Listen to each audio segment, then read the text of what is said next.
vote est ce qui consacre cette élite de gouvernance. Sans le vote, ils ne sont rien.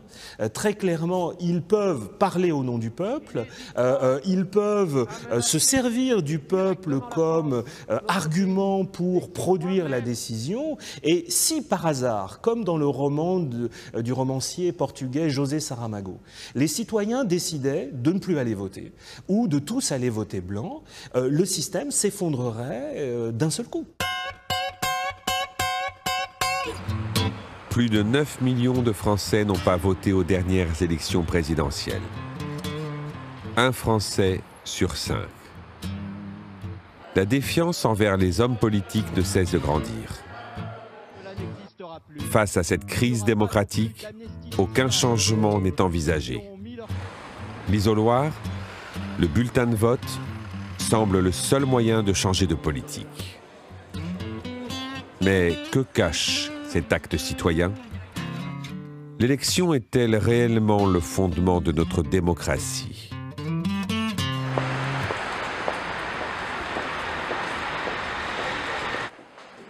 Je pense que pour une petite fraction de la population, tout se passe bien dans le meilleur des mondes aujourd'hui, puisque eux tirent profit de la démocratie.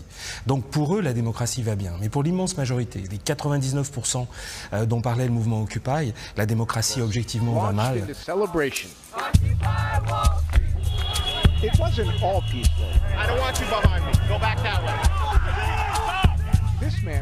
Simplement, il y a au sommet des sociétés, dans la société occidentale actuelle, un petit nombre de gens, quelques pourcents à peine, qui cumulent des pouvoirs économiques d'abord, parce qu'ils sont extrêmement riches, mais aussi politiques et médiatiques extrêmement importants. La crise de 2008 a révélé, d'un certain point de vue, la servitude volontaire des gouvernements à l'égard de pouvoirs économiques, à l'égard de marchés qui ne représentent les intérêts que d'une petite fraction de la population, qui n'a cessé de s'enrichir depuis un quart de siècle au détriment de l'immense majorité de la population.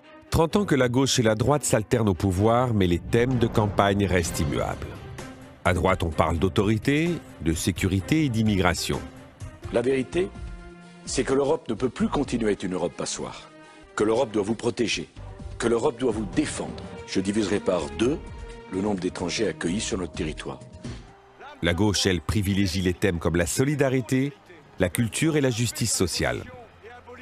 La justice, c'est partir à la retraite à 60 ans quand on a ses annuités. La justice, c'est taxer les revenus du capital comme ceux du travail. C'est dissuader des rémunérations indécentes. L'existence d'un véritable débat de fond est complètement anéantie par la recherche du pouvoir. Les partis mettent en avant des thèmes pour ratisser l'électorat le plus large possible, laissant croire à une bataille gauche-droite.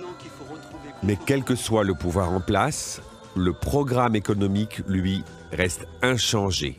Privatisation, libéralisation, discipline budgétaire. Comment nous étonner aujourd'hui de l'abstention croissante de la population face à cette situation de rapprochement et d'indifférenciation de l'offre politique et à la frustration et à la déception qu'elle produit? On le voit avec le gouvernement actuel qui, sans avoir promis grand-chose, n'est même pas en mesure de tenir ses promesses. Le tirage au sort, ou plutôt suffrage par le sort, est une solution parmi d'autres.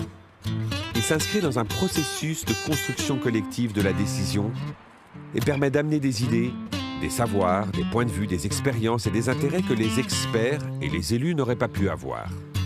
Pourtant, tout cela est encore très peu connu. Vient alors la question de ce que devrait enseigner une école démocratique, c'est-à-dire une école qui apprendrait à chacun et à chacune à participer à la vie de la cité. Une école où chacun serait responsable. On ne naît pas citoyen, on le devient, et la carte électorale ne suffit pas. Le citoyen est le cœur de la politique.